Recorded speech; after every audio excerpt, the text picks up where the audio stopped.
नमस्कार दोस्तों, स्वागत है आप सभी का आपके अपने YouTube चैनल पर जिसका नाम है शुभेंदु मुखर्जी। जैसे कि आपने टाइटल थंबनेल देख लिया होगा, आज हम डिस्कस करने वाले हैं कोसी महासेतु रेल ब्रिज के बारे में। और इस वीडियो के अंदर हम डेली डोज ऑफ ज्योग्राफी और करंट अफेयर्स दोनों कवर कर लेंगे। ये एक कंबाइंड वीडियो है और आज हम पढ़ने वाले हैं कोसी महासेतु रेल ब्रिज के बारे में। क्या है ये, क्या इसकी स्ट्रैटेजिक इंपॉर्टेंस है, वो सब हम डिस्कस करेंगे। आगे बढ़ने से पहले मैं अपने बारे में बता देता हूँ, इंट्रोडक्शन दे देता हूँ। मेरा नाम शुभेंदु मुखर्जी है, मैं यूजीसी नेट क्वालिफाइड हूँ। फॉर्मर ज्योग्राफी ट्रेनर था मैं अनअकैडमी और केवी ईडीयू पर। मोर देन 2 ईयर्स का टीचिंग एक्सपीरियंस है और मैं एक प्रोफेशनल वॉइस आर्टिस्ट हूं। आप मुझे अगर फॉलो करना चाहते हैं तो इन सारे सोशल लिंक्स पे आप मुझे फॉलो कर सकते हैं। ऑलराइट, तो हमारे वीडियोस को स्टैंड अपार्ट बनाने के लिए हमने कुछ चीज़ें इसके अंदर कर रखी हैं। जैसे मैंने एक सेगमेंट स्टार्ट किया है जिसका नाम है geography riddles by Shubhendu Mukherjee. वो मैं अपने टेलीग्राम चैनल पे देता हूँ। वो बेसिकली डेली टास्क है आप लोगों के लिए, तो वो हम यहाँ पे डिस्कस करते हैं, उसके सोल्यूशन डिस्कस करते हैं। जिन लोगों ने रिस्पॉन्सेस दिए हैं उन लोगों को यहाँ पे मैं फीचर करता हूँ। और इस वीडियो के एंड में आपको मिलता है क्वेश्चन ऑफ द डे, यानी कि वो एक रिवॉर्ड है। आपने पूरा वीडियो एंड तक देखा और वो क्वेश्चन ऑफ द डे आपके लिए इंपॉर्टेंट है। वो कुछ भी हो सकता है, करंट अफेयर से भी हो सकता है अब, और वो आपके ज्योग्राफी यूजीसी नेट से भी हो सकता है। अगर हम एमसीक्यूज करेंगे स्पेसिफिकली यूजीसी नेट के तो उसके लिए होगा वो, लेकिन अगर इस तरह की वीडियो में जो है वो क्वेश्चन कुछ भी हो सकता है। चलिए स्टार्ट करते हैं। Alright, let's get started. तो उससे पहले, जैसे कि मेरी स्टाइल है, करंट अफेयर्स को पढ़ने के लिए पहले आपको कोई क्वेश्चन की जरूरत पड़ती है। क्वेश्चन अगर आप क्वेश्चन के लिए आपकी क्यूरियोसिटी होगी तो आप उस न्यूज़ को, उस चीज़ को और इंटरेस्ट से पढ़ेंगे। तो क्वेश्चन में आपके सामने है, 20 सेकंड का टाइमर में चलाता हूं, आपको बताना है सही आंसर। क्वेश्चन है, कोसी महासेतु रेलवे ब्रिज जो है वो कौन से रेलवे जोन के अंदर आता है। 20 सेकंड का टाइमर है, ABCDE 5 ऑप्शन है, आपको बताना है इसका सही आंसर क्या होगा। जब तक क्वेश्चन नहीं आएगा तब तक आपको इंटरेस्ट नहीं आएगा, क्यूरियोसिटी नहीं होगी, क्योंकि दिमाग का ये एक मैकेनिज्म है कि सवाल का जवाब ही ढूंढना पसंद होता है हम लोगों को। बताइए क्या होगा, जो भी आपको आता है, जहां भी आपने पढ़ा है। ऑलराइट, समय होता है समाप्त और इसका सही आंसर है डी। इसका आंसर है डी, ईस्टर्न सेंट्रल रेलवे। इसको अभी हम देखेंगे, ये सब भी हम देख लेंगे, ईस्टर्न सेंट्रल रेलवे और इसके अलावा और कौन सी रेलवे जोन है। तो कोसी महासेतु रेलवे ब्रिज जो है वो आता है ECR के अंदर। ठीक है, ECR का समस्तीपुर डिवीजन है, उसके अंदर आता है। अब हम स्टार्ट करते हैं। चलिए, तो ये न्यूज़ हम क्यों पढ़ रहे हैं, क्योंकि रिसेंटली इसकी एक न्यूज़ आई है और वो न्यूज़ बताती है कि कोसी महासेतु रेलवे ब्रिज जो है वो कंप्लीट हो गया है और रेलवे ने इसके अंदर अपना फर्स्ट ट्रायल रन भी कर लिया है सक्सेसफुली। ठीक है, तो ये न्यूज़ है, तो ये आपके लिए इंपॉर्टेंट है पहले, क्योंकि ये कोसी रिवर से जुड़ा हुआ है, तो ज्योग्राफी के लिए तो इंपॉर्टेंट है ही, और ये ब्रिज है, स्ट्रेटेजिकली इंपॉर्टेंट है, तो करंट अफेयर के लिए ये बहुत इंपॉर्टेंट है, तो इसको हम देखने वाले हैं। ऑलराइट, सबसे पहले देखते हैं कोसी रिवर जो है वो इंडिया के मैप पे कहां पर है। ठीक है, कोसी रिवर नॉर्मली यहां पर है। इसका ओरिजिन जो आप देख सकते हैं यहाँ पे तिब्बत के अंदर होता है। तिब्बत से फ्लो होते हुए इसकी कुछ ट्रिब्यूटरीज हैं, 4-5-7 ट्रिब्यूटरीज हैं। वो पहले नेपाल में एंटर करती है और नेपाल से एंटर करने के बाद ये फिर रिवर जो है वो बिहार से एंटर होते हुए इंडिया के अंदर आती है। आप देखेंगे यहाँ पे इसका ओरिजिन है, यहाँ से होने के बाद ये नेपाल में एंटर करती है और यहाँ से फिर ये बिहार के अंदर एंटर होती है। और ये जो है हमारी गंगा है, गंगा की ये लेफ्ट बैंक ट्रिब्यूटरीज है। गंडक भी इसके लेफ्ट बैंक ट्रिब्यूटरी है, घाघर भी है। ठीक है, तो अलग अलग लेफ्ट बैंक और राइट बैंक ट्रिब्यूटरीज है। जो मेन स्ट्रीम के लेफ्ट साइड में होती है वो लेफ्ट बैंक ट्रिब्यूटरीज होती है, जो राइट साइड में होती है वो राइट बैंक ट्रिब्यूटरीज होती है। तो कोसी एक लेफ्ट बैंक ट्रिब्यूटरी है। यहाँ से भी क्वेश्चन आ सकता है कि कोसी जो है वो राइट बैंक है या लेफ्ट बैंक है, ये आपको बताना है। तो कोसी का ओरिजिन यहाँ तिब्बत में होता है, नेपाल से होते हुए ये बिहार के अंदर आती है। ये बात क्लियर है। ऑलराइट, अब हम इसका देखते हैं कोसी का जो कोर्स है वो बदलता क्यों है, और कोसी के साथ एक टैग लगा हुआ है, सौरव ऑफ बिहार। ठीक है, ये एक टैग लगा हुआ है। कोसी जो रिवर है वो बिहार के लिए बहुत ज़्यादा नेगेटिव इंपैक्ट लेके आती है, उनके लिए ये बेसिकली कह सकते हैं कि बैड लक है। कारण उसका ये दोस्तों, पहली बात आप देखेंगे कोसी का जो ओरिजिनेशन हो रहा है वो तिब्बत से हो रहा है, और आप जानते हैं पूरा जो तिब्बत है वो एक प्लेट्यू एरिया है। ठीक है, और प्लेट्यू एरिया कब बना था, ये बना था जब इंडियन प्लेट कोलाइड करी थी यूरेशियन प्लेट से, तो हिमालयस बने थे, और हिमालयस के बाद जो है वो प्लेट्यू है, टिबेटन प्लेट्यू है। ठीक है, तो प्लेट्यू से आने वाले जितनी भी रिवर्स हैं वो सारी फास्ट फ्लोइंग रिवर्स होती हैं। और बेसिकली क्या है, ये जो रिवर है जब इंडिया के अंदर बिहार में एंटर करती है तो ये बहुत सारा सेडिमेंट लोड लेके आती है। तो over a period of time इसका जो पुराना कोर्स था वो ये था, ये इसका ओल्ड कोर्स था, यहाँ से बिहार से एंटर होते हुए यहाँ आती थी। लेकिन कुछ सालों में ये देखा गया है कि इसका सेडिमेंट लोड बढ़ गया है, और इस पूरे इलाके में, ये जो आप पूरा इलाका देख रहे हैं, यहाँ पे सेडिमेंटेशन हो गया है। सेडिमेंटेशन से इसने अपना कोर्स चेंज करके अब ये जो है इसका नया कोर्स है कोसी का। तो ये सौरव बिहार इसलिए कहलाती है क्योंकि ये अपना कोर्स बदलती रहती है, और इसी वजह से यहाँ पर बहुत ज्यादा फ्लडिंग एक्टिविटीज देखने को मिलती है। आपने हर साल देखा होगा बिहार के अंदर बाढ़ आती है, तो उसका प्राइम रीजन जो है वो कोसी रिवर है। ये बात आपको ध्यान रखनी है। ठीक है, कोसी के जो रिवर है, जो कोर्स है उसका, जो उसका रास्ता है वो डेफिनेट नहीं है। उसका रिवर्स जो है कोर्स जो वो चेंज होता रहता है। पहले इसका कोर्स इस तरह से था, ये इस तरह से गंगा में आके मिलती थी, लेकिन अभी ये बदल गया है क्योंकि यहाँ पर डिपोजिशन एक्टिविटी बहुत ज़्यादा हो गई है। तो अभी इसका कोर्स जो है वो ये है, ये कोर्स है इसका, न्यू कोर्स कोसी का ये है, इसीलिए इसको सौरव ऑफ बिहार कहा जाता है। इसका कोर्स बदलता रहता है और ये फ्लडिंग एक्टिविटीज बहुत ज़्यादा इसमें देखने को मिलती है। ठीक है, अब बात करते हैं कोसी महासेतु ब्रिज के बारे में। ये क्या है, इसके कुछ फैक्ट्स देख लेते हैं। तो पहला फैक्ट ये कहता है कि ये जो ब्रिज है ये बिहार के अंदर है, पहली बात, और बिहार में बेसिकली ये निर्मली और सरायगढ़ को जोड़ता है। ठीक है, निर्मली और सरायगढ़ जो है वो कोसी रिवर के इस तरफ और इस तरफ है, यानी कि कोसी रिवर से अगर मैं सामने से देख रहा हूं तो लेफ्ट हैंड साइड में तो है निर्मली और राइट हैंड साइड में सरायगढ़ है। इसको मैं दिखा दूंगा मैप में। और ये जो ब्रिज है बेसिकली ये ईसीआर के अंदर आता है, ईस्टर्न सेंट्रल रेलवे जोन के अंदर आता है, समस्तीपुर इसका डिवीजन है। ठीक है, अगर आपको नहीं पता रेलवे कैसे काम करता है, तो रेलवे बेसिकली हमारा पूरा जो रेलवे सिस्टम है, पूरा रेलवे नेटवर्क जो है वो कुछ जोन्स के अंदर डिवाइड है। ये जो जोन्स हैं फिर कुछ सब डिविजन्स के अंदर डिवाइड है और हर सब डिवीजन का एक हेडक्वार्टर है। ठीक है, तो टोटल इंडिया के अंदर 18 जोन्स हैं। ठीक है, जिसमें से ईसीआर भी एक जोन है, 16 नंबर पे आता है। इसको मैं सब दिखाऊंगा आपको, वीडियो एंड तक देखना है।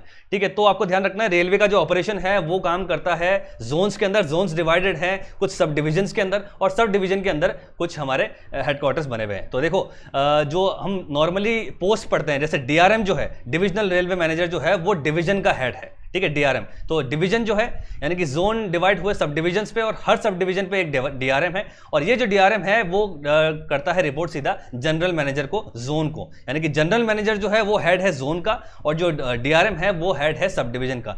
तो कॉमन सा क्वेश्चन हो गया कि भाई इंडिया के अंदर कितने जनरल मैनेजर होंगे रेलवे के, तो 18 होंगे, क्योंकि 18 जोन्स हैं। तो 18 जोन के अंदर 18 आपके जनरल मैनेजर हैं और फिर जो ये जोन है जो डिवाइड है सब डिविजन्स के अंदर, तो अलग अलग डीआरएम वहां पे बैठते हैं। ठीक है, इस रेलवे ब्रिज की जो कुल लंबाई है वो है 1.8 किलोमीटर्स। ये भी इंपॉर्टेंट है, जो बिहार से हैं, जो बिहार बोर्ड देते हैं या बिहार के एग्जाम की प्रिपरेशन कर रहे हैं, अगर वो मेरे लर्नर्स हैं तो आपको ध्यान रखना है। ये इवन बंगाल साइड से भी काफी लोग हैं, तो आपको ध्यान रखना है इस पूरी ब्रिज की जो लंबाई है वो 1.8 किलोमीटर्स है। और टोटल लागत जो लगी है, कॉस्ट लगी है, वो लगी है 561 करोड़ रुपीस। ये बात आपको ध्यान रखनी है। तो उसमें याद करने वाली बात क्या थी, निर्मली और सरायगढ़ को ये जोड़ता है, ईस्टर्न सेंट्रल रेलवे जोन के अंदर ये आता है और इसकी कुल लंबाई है 1.8 किलोमीटर्स और 561.02 करोड़ इसके अंदर लगे हैं। अब इसको हम देखते हैं मैप के अंदर। देखो ये हमारा इंडियन लैंडमास है, यहां पे हमारा बिहार है और मैंने आपको अभी बताया था कि कोसी जो है वो यहां से एंटर होते हुए बिहार के अंदर आती है। ठीक है, ठीक है, यहां पे आप देख सकते हैं ये कोसी जो है वो यहां से एंटर होते हुए बिहार के अंदर आ रही है। ठीक है, तो प्रॉब्लम ये हो रही थी कि ब्रिज क्यों बनाना पड़ा, वो भी हम देखेंगे ब्रिज क्यों बनाना पड़ा। फिलहाल हम देखते हैं ब्रिज कहां पर है। तो जैसे ही मैंने बिहार को, इसको मैंने जब जूम इन किया, सॉरी इसको मैं थोड़ा इरेज करता हूं। यस, ये जो हमारा बिहार है, जैसे मैंने इसको इरेज किया तो मुझे यहाँ पे दिखा ये निर्मली और सरायगढ़ और बीच में है ये कोसी रिवर। ठीक है, तो कोसी रिवर के इस तरफ तो निर्मली है और यहाँ पे सरायगढ़ है। तो यहाँ पर ये बेसिकली एग्जैक्टली ये ब्रिज मौजूद है, कोसी महासेतु ब्रिज। ऑलरेडी यहाँ पर एक ब्रिज, लैंड ब्रिज तो ऑलरेडी है, लेकिन अभी रेलवे ब्रिज बन गया है और ये एक ब्रॉड गेज जो है वो ब्रिज है, काफी इंपॉर्टेंट है। स्ट्रेटेजिकली इसको देखते हैं तो एक्चुअल में मैप के अंदर ये यहाँ प्लेस्ड है। आई होप आपको विजुअलाइजेशन बहुत अच्छा हो रहा होगा, क्योंकि विजुअलाइजेशन बहुत ज़रूरी है याद करने के लिए। तो ये निर्मली है और ये हमारा सरायगढ़ है। ये बेसिकली मैथिली का इलाका है और ये कोसी का इलाका है। दो अलग अलग कल्चरल रीजन्स है, उनको ये बेसिकली ये ब्रिज जोड़ रहा है, कोसी महासेतु ब्रिज। ऑलराइट, अब जो मैंने आपको रेलवे जोन के बारे में बात की थी कि कोसी महासेतु ब्रिज जो है वो रेलवे के कौन से जोन के अंदर आता है, तो उसका आंसर था ईस्टर्न सेंट्रल रेलवे, 16 नंबर पर है। तो यहाँ पर बेसिकली ये रहा 16 नंबर का, यहाँ पर 17 ही दे रखे हैं, टोटल 18 है हमारे रेलवे जोन्स। तो यहाँ पे आप देख सकते हैं इसका जो डिविजनल हेडक्वार्टर है वो है हाजीपुर। ठीक है, और जो डिवीजन है वो है समस्तीपुर। ये बात आपको ध्यान रखनी है। तो यहां से क्वेश्चन आ सकता है, नॉर्मली जो स्टेट बिहार से बिलोंग करते हैं उनके लिए इंपॉर्टेंट है। आप इस लिस्ट के अंदर अपना रेलवे जोन भी ढूंढ सकते हैं। जैसे मैं जो हूं वो राजस्थान से हूं, तो मेरे लगता है NWR, नॉर्थ वेस्टर्न रेलवे, और इसका हेडक्वार्टर जो है वो जयपुर के अंदर है। ठीक है, इस तरह से ये रेलवे पूरा नेटवर्क काम करता है। ये आप देख सकते हैं मैप अलग अलग है, जैसे 1 पे नॉर्दर्न है तो ये नॉर्दर्न रेलवे है, ये नॉर्थ वेस्टर्न रेलवे है। 13 नंबर पे आप देखेंगे नॉर्थ सेंट्रल रेलवे है। ये 17 नंबर वाला देखेंगे आप, ये कोंकण रेलवे है। इसके बाद 7 नंबर पे भी आप देख सकते हैं सदर्न रेलवे है। तो अलग अलग रेलवे जोन्स हैं, वो सब डिवाइडेड हैं कुछ डिवीजन के अंदर, और हर डिवीजन पे फिर आपको एक डीआरएम देखने को मिलता है। ये बात आपको ध्यान रखनी है। ऑलराइट, यहां तक क्लियर है। अब बात करते हैं इस ब्रिज की हिस्ट्री के बारे में। ये ब्रिज क्यों बना, पहले था या नहीं था। तो नॉर्मली ये 1887 के अंदर ये ब्रिज पहले भी एग्जिस्ट करता था। इसको तब बनाया था बंगाल नॉर्थ वेस्टर्न रेलवे ने, उस वक्त ब्रिटिश राज था, तो तब इसको बनाया गया था इन कोसी रिवर के बीच में। लेकिन 1934 में अगर आपको ध्यान होगा, एक भूकंप आया था यहाँ पर, आपको ध्यान हो, इंडो नेपाल का जो आया था, यहाँ पे इंडो नेपाल अर्थक्वेक आया था, उसका रिक्टर पैमाना था 8। आपको ध्यान होगा, ये हमने अर्थक्वेक के अंदर कवर किया है, वापस से कवर कर लेंगे। तो इस भूकंप से आने के बाद ये इंडो नेपाल का जो भूकंप आया था 1934 में, तो उससे ये पूरा जो ब्रिज है वो जो है वो टूट गया, तबाह हो गया। और तब से लेकर अब तक कुछ इसके अंदर इफेक्टिव काम नहीं हो रहा था। लेकिन अब पॉइंट याद करने वाली बात क्या है, एग्जाम पॉइंट ऑफ व्यू से इंपॉर्टेंट यह है कि इसका इनॉग्रेशन 2003 में तब के तत्कालीन प्रधानमंत्री अटल बिहारी वाजपेयी ने कर दिया था। 1934 से लेकर 2003 तक इसमें कोई भी काम नहीं हुआ। उसके बाद लोगों की डिमांड्स के बाद जब प्रधानमंत्री उस वक्त के जब मौजूद थे अटल बिहारी वाजपेयी, उन लोगों ने रिक्वेस्ट की कि ये ब्रिज बहुत जरूरी है, ठीक है, ये मैथिली और कोसी के इलाके को जोड़ता है। तो उसकी रिक्वेस्ट को देखते हुए जून 6 2003 में इस ब्रिज की फाउंडेशन रखी गई और 17 साल बाद ये ब्रिज जो है 2020 में कंप्लीट हो गया है दोस्तों। तो इंपॉर्टेंट याद क्या रखना है आपको कि ये ब्रिज पहले एग्जिस्ट करता था, 1934 के अंदर ये टूट गया था, लेकिन इसकी फाउंडेशन जो है वापस से इसको ब्रिज को बनाया गया 6 जून 2003 बाय तत्कालीन प्रधानमंत्री अटल बिहारी वाजपेयी। ये बात आपको ध्यान रखनी है, इसको 17 साल लगे हैं।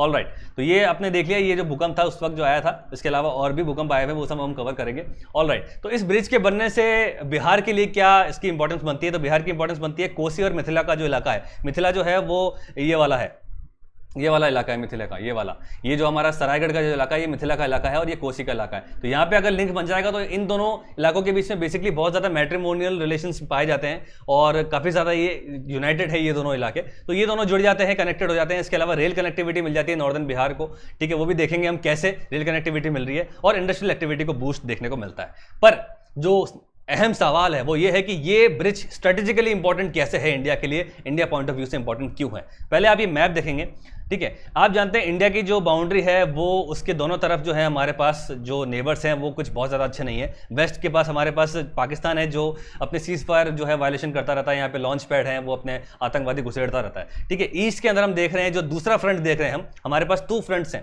ठीक है। दूसरा फ्रंट देख रहे हैं जो चाइना है, आप देख ही रहे हैं न्यूज़ के अंदर आ रहा है जो अभी गलवान वैली के अंदर जो हुआ था, जो स्टैंड ऑफ हुआ था और जो वहाँ पर वायलेंस हुआ था। तो चाइना पे भरोसा नहीं किया जा सकता है, इसलिए गवर्नमेंट ऑफ इंडिया अपना स्वदेशी का चला रही है, आत्मनिर्भरता का जो है वो मूवमेंट चला रही है। तो आप देख सकते हैं यहाँ पे सिक्किम का जो इलाका है वो चाइना से सीधा सीधा लगता है और इसके अलावा आप देखेंगे जम्मू कश्मीर, हिमाचल प्रदेश, देहरादून यहाँ पे लगता है, ठीक है। अब बात करें ये जो पूरा इंडियन लैंडमास है, ठीक है, इंडियन लैंडमास को अगर जाना है नॉर्थ ईस्ट में, यानी कि जो हमारी 7 सिस्टर्स है नॉर्थ ईस्ट का जो भारत है, ठीक है, वहां पर अगर जाना है तो केवल और केवल एक ही रास्ता बचता है जिसको हम कहते हैं सिलीगुड़ी कॉरिडोर, ठीक है, जिसको चिकन नेक ऑफ इंडिया भी कहा जाता है। चिकन नेक क्यों कहा जाता है, क्योंकि चिकन की गर्दन की तरह है, आप देख सकते हैं ये जो है वो सिलीगुड़ी कॉरिडोर है, ठीक है। तो अब हो क्या रहा है, अब से इससे पहले सिचुएशन क्या थी, इससे पहले जब ये ब्रिज नहीं बना था तो नॉर्मली क्या होता था कि अगर इंडिया से आपको नॉर्थ ईस्ट में जाना है तो आपको ये सिलीगुड़ी कॉरिडोर से जाना पड़ेगा और उसके लिए केवल और केवल एक ही रूट था, ये वाला जो ओल्ड रूट आप देख रहे हैं ये वाला ही रूट था। और अगर नॉर्थ ईस्ट से भी कोई ट्रेन आएगी या कोई ट्रांसपोर्टेशन भी होगा तो वो सिलीगुड़ी कॉरिडोर से इसी रूट से हो सकता है। तो उससे प्रॉब्लम क्या हो रही थी, इस सिलीगुड़ी कॉरिडोर के अंदर बहुत ज़्यादा कंजेशन हो रहा था। मान लीजिए यहाँ पर ट्रेन लेट हो गई या कोई एक्सीडेंट हो गया तो इससे एक्सीडेंट होने की वजह से ये जो पूरी रेलवे लाइन है ये बहुत ज़्यादा डिस्टर्ब होती थी, यहाँ पे जो डिले बहुत ज़्यादा हो जाता था, 3-4 दिन के अंदर जो है ट्रेन हॉल्ट पे रहती थी, तो इससे बहुत ज़्यादा दिक्कत होती थी। सेकेंडली अब जब हमें पता है कि हमारा जो नेबर है वो बहुत ज़्यादा अच्छा नहीं है, तो हमें अगर नॉर्थ ईस्टर्न इंडिया के अंदर बहुत जल्दी अपनी मिलिट्री को वहाँ पे डिप्लॉय करना है या वहाँ पे हमें बटालियन भेजनी है, टैंक बटालियन भेजनी है, तो हम इस रूट पर रिलाय नहीं कर सकते थे क्योंकि ये बहुत ज़्यादा ऑलरेडी कंजेशन के अंदर है और ये लंबा भी है, ठीक है। तो ये रूट जो मिला है हमें, ये कोसी महासेतु रेलवे ब्रिज जो है ये एक हमें नया रूट देता है। इससे क्या हो रहा है बेसिकली, इससे पहले क्या हो रहा था, जो भी ट्रेन यहां से आ रही हैं सिलीगुड़ी कॉरिडोर से जो आ रही थी, ओल्ड रूट जब था हमारा, जब ये बना नहीं था, यहां से ट्रेन आने वाले को यहां पे आने से पहले सिलीगुड़ी कॉरिडोर से एंटर करती थी और यहां आने के बाद उसको यहां पे कटिहार तक आना पड़ता था और कटिहार से फिर वो जो है पूरे नॉर्दर्न इंडिया में जा सकती थी। इसी तरह से जैसे मान लो नॉर्थ इंडिया से कोई ट्रेन आ रही है, लखनऊ से कोई ट्रेन आ रही है तो उसको पहले यहां पर आना पड़ता था जौनपुर में, जौनपुर से जाने के बाद यहाँ पे कटिहार से होकर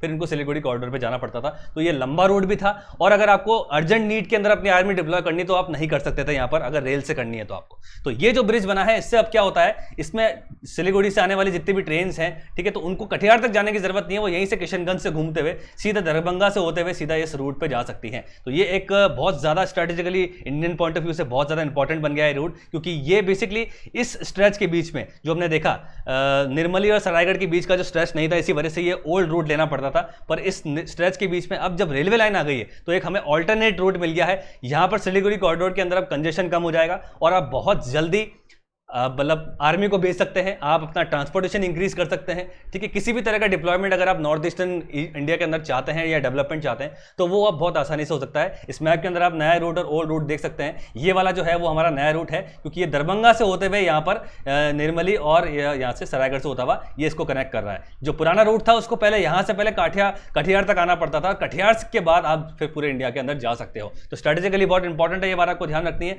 और ये चिकन नेक से होता हुआ जाता है तो वैसे ही इंपॉर्टेंट है। ठीक है, आपको ध्यान होगा लास्ट ईयर डोकलाम विवाद हुआ था, अगर आपको ध्यान हो तो उससे भी ये बहुत ज्यादा इफेक्ट करेगा, स्ट्रेटेजिकली ये इंपॉर्टेंट है। तो यहाँ पे यही लिखा हुआ है। इससे पहले बेसिकली क्या होता था, ट्रेन को कटिहार तक आना पड़ता था, कटिहार से फिर वो पूरे इंडिया में जा सकती थी, नॉर्थ ईस्ट से आने वाली ट्रेन। और अगर नॉर्दर्न इंडिया से भी कोई ट्रेन जा रही है सिलीगुड़ी पे तो भी उसको कटिहार का रूट लेना पड़ता था। लेकिन इस ब्रिज के बनने से जो कंजेशन है वो अब कम हो जाएगा और एक हमें ऑल्टरनेट रूट देखने को मिलता है। ये बात को ध्यान रखनी है। 1.88 किलोमीटर एक शॉर्टेस्ट रूट है, इससे आप बहुत जल्दी आर्मी का डिप्लॉयमेंट कर सकते हैं नॉर्थ ईस्टर्न इंडिया के अंदर, बहुत जल्दी आप ट्रांसपोर्टेशन कर सकते हैं, ट्रांसलोकेशन कर सकते हैं, क्योंकि अब आपको एक ऑल्टरनेट रूट मिल गया है। तो स्ट्रेटेजिकली इंपॉर्टेंट हो जाता है। ऑलराइट, तो आपने देख लिया यहाँ पे मैप के अंदर। आई होप आपको विजुअलाइजेशन बहुत अच्छा हो रहा होगा नया रूट और ओल्ड रूट के अंदर। नया रूट जो है पूरा दरभंगा से होता हुआ सीधा निकल जाएगा, आपको कटिहार तक आने की जरूरत नहीं है, यानी कि इतना डिस्टेंस कवर करने की आपको जरूरत नहीं है। ठीक है, ऑलराइट, ये इसका हिंदी ट्रांसलेशन है, आपको पीडीएफ मिल जाएगा इसका क्लास का। अब मैं आपको एक क्वेश्चन दे रहा हूं, इसको भी आप सॉल्व करेंगे, फिर इसका जो है बाकी का डेटा देखेंगे। क्वेश्चन ये है, which is the longest bridge in India. आपको बताना है, 20 सेकंड का टाइम है, 4 ऑप्शन दे रखे हैं, फिर आप मुझे बताएंगे कि इंडिया के अंदर लॉन्गेस्ट ब्रिज कौन सा है। लॉन्गेस्ट ब्रिज वो कोई भी हो सकता है, रेल, रोड, कोई सा भी हो सकता है, लॉन्गेस्ट कौन सा है बताइए। कुछ लोग जानते होंगे इसको, जो करंट अफेयर्स या जीके पढ़ रहे हैं या गवर्नमेंट एग्जाम की तैयारी कर रहे हैं, वहां पे आता है क्वेश्चन ये, और क्यों इंपॉर्टेंट है। ऑलराइट, समय होता है समाप्त। तो ये मैं इसलिए बता रहा हूं क्योंकि ब्रिज के बारे में बात कर रहे हैं, तो पहले ब्रिज तो हमने पढ़ लिया है, कोसी महासेतु, उसकी ज्योग्राफी पढ़ ली है, तो अब और ब्रिज के बारे में भी पढ़ना जरूरी है, क्योंकि स्टडी अगर आप कर रहे हैं तो कॉम्प्रिहेंसिव कीजिए, हर चीज हर तरह से उसको देख लीजिए ताकि कोई भी चीज छूटे ना। तो इसका आंसर है सी, ढोला सदिया ब्रिज, जिसको भूपेन हजारिका ब्रिज भी कहा जाता है, ये आसाम के अंदर है। तो यहाँ पे हम देखते हैं इंडिया के टॉप 5 ब्रिजेस कौन कौन से हैं। सबसे पहले आता है डॉक्टर भूपेन हजारिका ब्रिज, जो लॉन्गेस्ट ब्रिज इन इंडिया है। इसकी जो लेंथ है 9.15 किलोमीटर है। ठीक है, इसको रिसेंटली 2020 के अंदर प्रधानमंत्री मोदी ने इनॉग्रेट किया था।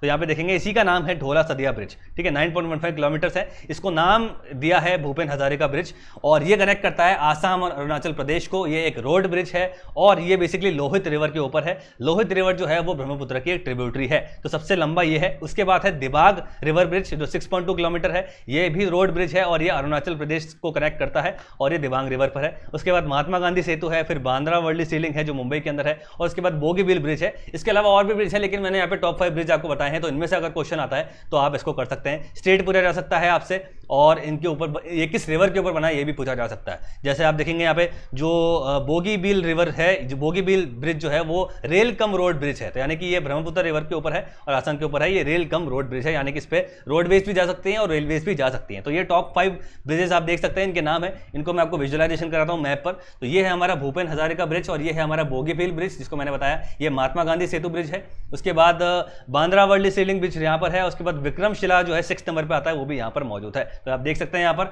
और पीडीएफ आपको मिल जाएगा, कोई प्रॉब्लम नहीं है।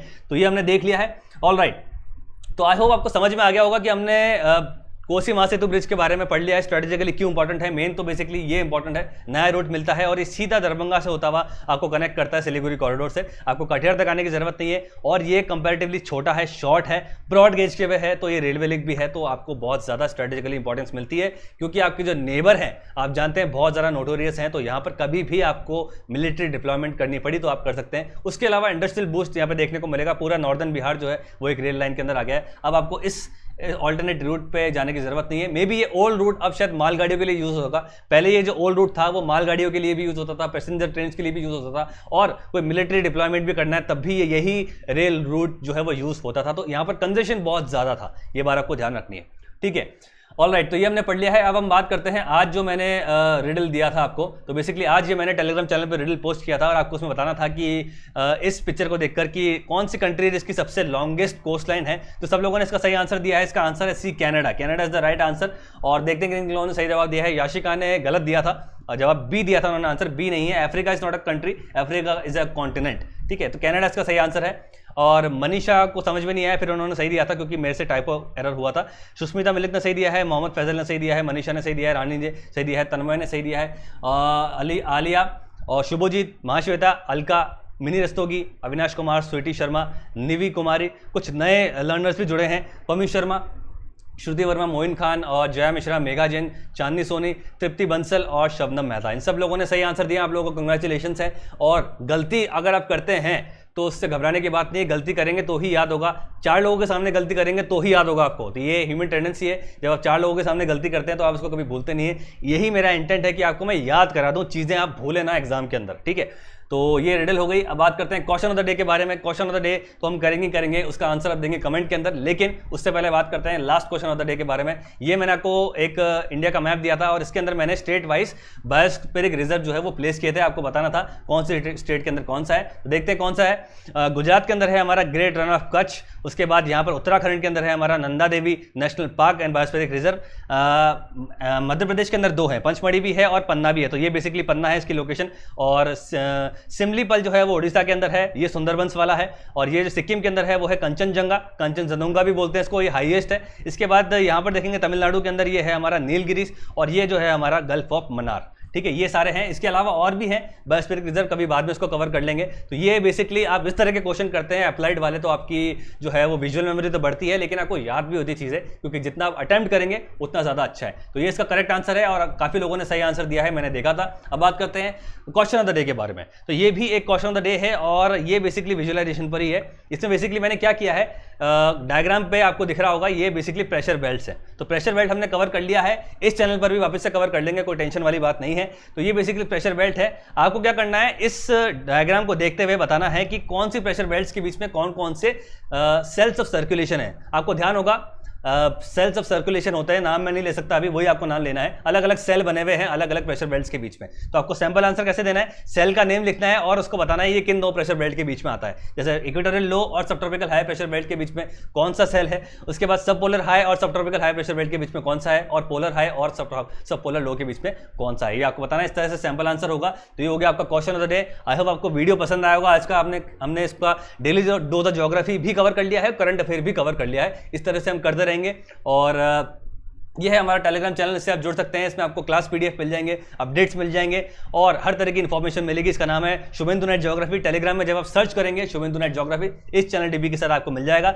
और इसके अलावा अगर आप हमारे यूजीसी नेट के ज्योग्राफी ग्रुप से जुड़ना चाहते हैं, ये बेसिकली एक इंटरैक्टिव ग्रुप है फॉर ज्योग्राफर, जितने भी ज्योग्राफर लर्नर्स हैं, ठीक है, उन लोगों के लिए बेसिकली मैंने एक ग्रुप बना रखा है। वहाँ पे मैं वही करता हूँ, ज्योग्राफी रिडल्स देता हूँ, डेली टास्क देता हूँ, डिस्कशन होते हैं और डाउट क्लियरेंस होते हैं। कई बार क्या होता है कि आप लोग खुद ही क्वेश्चन पुटअप कर लेते हैं, खुद ही इसको सॉल्व कर लेते हैं, जो अच्छी बात है, करना भी चाहिए। तो ये बेसिकली हमारा इंटरैक्टिव टेलीग्राम ग्रुप है। इस पे आप मैसेज कर सकते हैं, अपने रिस्पॉन्सेज दे सकते हैं। इसमें अगर आप जुड़ना चाहते हैं तो आप बेसिकली इस नंबर पर मुझे मैसेज करेंगे, पहले ये चैनल ज्वाइन करेंगे, इसके बाद मुझे आप इस नंबर पर मैसेज करेंगे, सर आप मुझे ऐड कर लीजिए। इस तरह से मैं आपको उस पर ऐड कर लूंगा। ऑलराइट, अगर आप यूजीसी नेट का ऑनलाइन पेड कोर्स हमारा लेना चाहते हैं तो आप ले सकते हैं। ये उसके कुछ फीचर्स मैंने यहाँ पे दे रखे हैं और इसको मैंने डिस्कस कर रखा है। आप वीडियो देख सकते हैं, मेरा पहला ही जो वीडियो है उसके अंदर मैंने बता रखा है कि इस ऑनलाइन पेड कोर्स के अंदर आपको क्या फायदा मिलेगा। टेलर कट कोर्स है, ये 3-4 महीने के अंदर खत्म हो जाएगा और इससे आपके मार्क्स मैक्सिमाइज होंगे और मैं आपको बताऊंगा कि कट ऑफ कैसे क्लियर की जाती है, आपको एग्जाम कैसे क्लियर करना है। तो ये बेसिकली टेलर मेड कोर्स है, ये इसके फीचर है। अगर आप इसमें जुड़ना चाहते हैं तो डिस्क्रिप्शन में आपको मिलेगा गूगल फॉर्म, उसको भरेंगे